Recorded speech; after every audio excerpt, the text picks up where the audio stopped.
Thank you. Thanks. Wow. Unbelievable. So how's your summer so far? Are you enjoying it? Shall I switch on the heater? Oh, well, I'm only kidding. Today's topic is China's greatness. I don't have any contacts with China, except with its products. Since 30 years, I've been buying a lot of products. And of course, the shop owners are my friends. I greet them, they greet me, how are you, all these things. But just a very brief chit-chat. Exactly the time to choose the product and pay. China's greatness in ancient times. Chinese philosophy, unbelievable. Not based on Greco-Roman because it is antecedent, it is before. It is much earlier. It gave us the great and noble thinker and philosopher Confucius and Lao Tzu and many others. Ancient China invented the paper and paper making. They started in pieces of woods and then they invented the ink. Imagine a world without paper.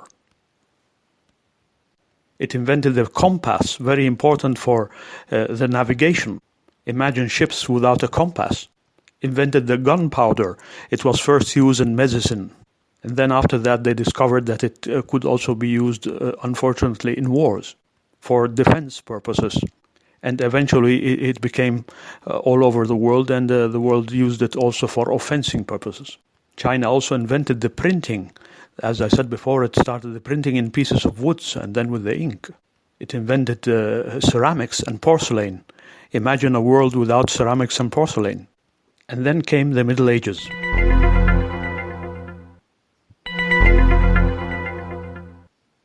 In the Middle Ages, we had the Silk Road, which helped in fostering cultural and trade exchange. And now lately, in the last 20 years, they have revamped the Silk Road, which for centuries helped people to know each other and to exchange their cultural views on everything. During the Middle Ages, also China did the Great Wall of China, and also the Great Canal, which were both of them unparalleled under the engineering and architectural point of view. Huge projects which cannot be found in other parts. And in the modern era, what about the modern era? Well, the modern era doubled down even more and more and more. Of course, the last century we had tremendous wars, unfortunately. But just after the end of the Second World War, the Chinese were very active in trying to improve their living standards for hundreds of millions of people. The world was hit by poverty all over the planet in the second half of the last century.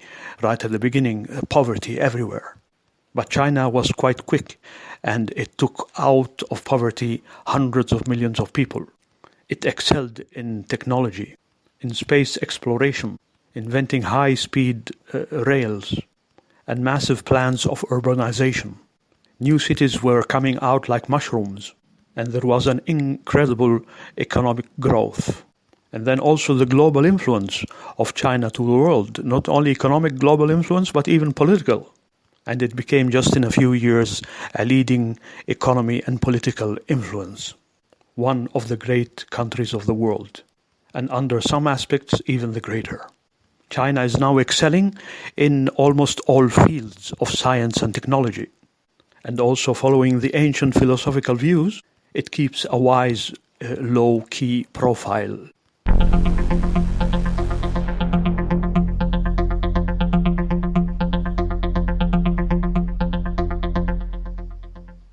In this third millennium, China continues to evolve and to shape the world. I'm a Christian. I was 30 years Catholic and 30 years evangelical, a fundamentalist evangelical. And just a few years ago, I composed my own creed, my own philosophical and spiritual faith. It's called the fred-zacaria Christian Gnosticism. So I remain a Christian. I have a Christian perspective, a Christian philosophy and thought. So under the biblical point of view, China seems to be the only country that it escapes the influence of the Roman Empire, the ancient Roman Empire, which according to the Bible has never died, and it will be revived in the end times. The whole world is under Rome. Rome doesn't mean necessarily Rome, Italy, because we have a second Rome, we have a third Rome, and then we have another third Rome. Second Rome was Constantinople, the third Rome was Roche, and the third Rome on the west side was DC. So all those Romes, cryptically, they influence the whole world except China. Any country which uses ABC is automatically under Rome.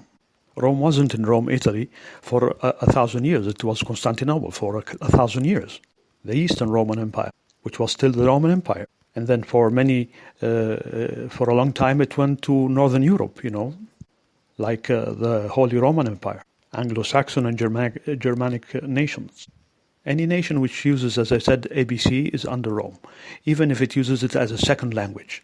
Not only as language, also as nomenclature, also as the way of living, also the laws, the hierarchy, the military, the political economical situation, the streets, the buildings, everything, the philosophy in general. Yes, in China they also use ABC as a second language, but the influence of the Roman Empire as a whole is very, very small in the Chinese life. Everything you can think of, starting from philosophy and thought up to the practical things, they have their own imprint. The most affected of Rome is, of course, the two Americas, North and South America, and Europe, and then East Europe, and then the Middle East, and then Africa. They are all heavily influenced by Rome. Of course, Australia, New Zealand, etc. Anything you think of comes from the Greco-Roman culture, which on its turn comes from the ancient pharaonic Egyptian culture. So Egypt is the origin of the world. And the incarnation of Egypt in the modern era is the Roman Empire. But to end now, there is this mystery.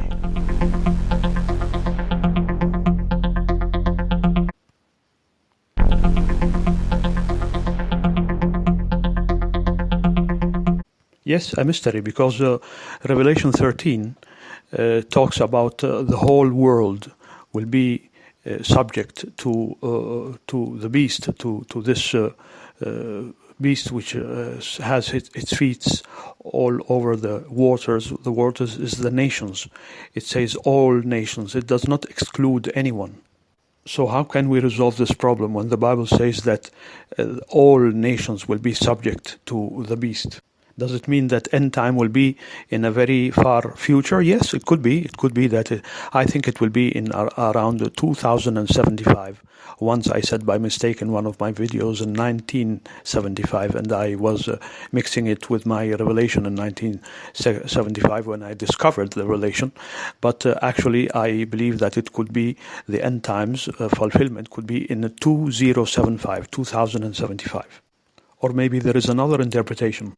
If we read the last book of the Bible carefully, we can see that the contemplation of all nations being under the beast must have a certain implication.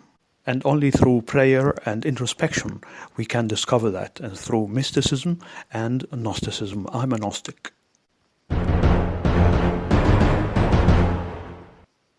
So God bless China.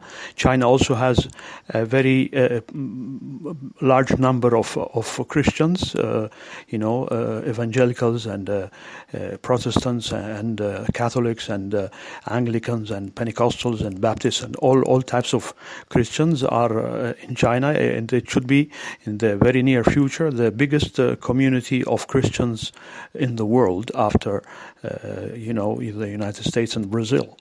But a lot of people are betting and swearing that in the next few years, the number one country with a lot of Christians will be China, Chinese Christians.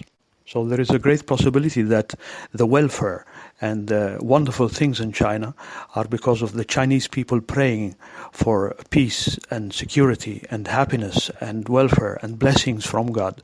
There is a high chance that it all comes from the prayers of its own people. God bless China. Again, I repeat, I have no contacts with China or Chinese people of any kind, except when going to one of the stores, and I go very often, and I buy small things that I need for the house, and hello, how are you, and these things, and that's all my contact I have. Do you have any questions? You can follow me in the many social media I have. I'm on YouTube, Facebook, Quora, which is a very good website for questions and answers, Instagram, TikTok, Twitter, Spreaker, which is a very good podcast, the biggest, not Speaker, Spreaker, SPR, and many, many others. If you write on a search engine, for example, like Google, fred-zacaria, you will find 3 pages. Each page has many points. Each point is a platform. So I am in many, many platforms. You choose any one of them and you can see the many videos I produced and podcasts and articles. I'm also on Substack, a very wonderful website for writers, and I write regularly in Substack, S-U-B, stack. You can send me your questions here under, or also in Quora, or also you can send me an SMS, +39 380 777-0333, or you can email me, fred-zacaria@gmail.com. Don't forget to pray for me and pray for the ministry. Thank you so much. Bye-bye. Wow, thanks. Thank you. Thank you. Thank you so much.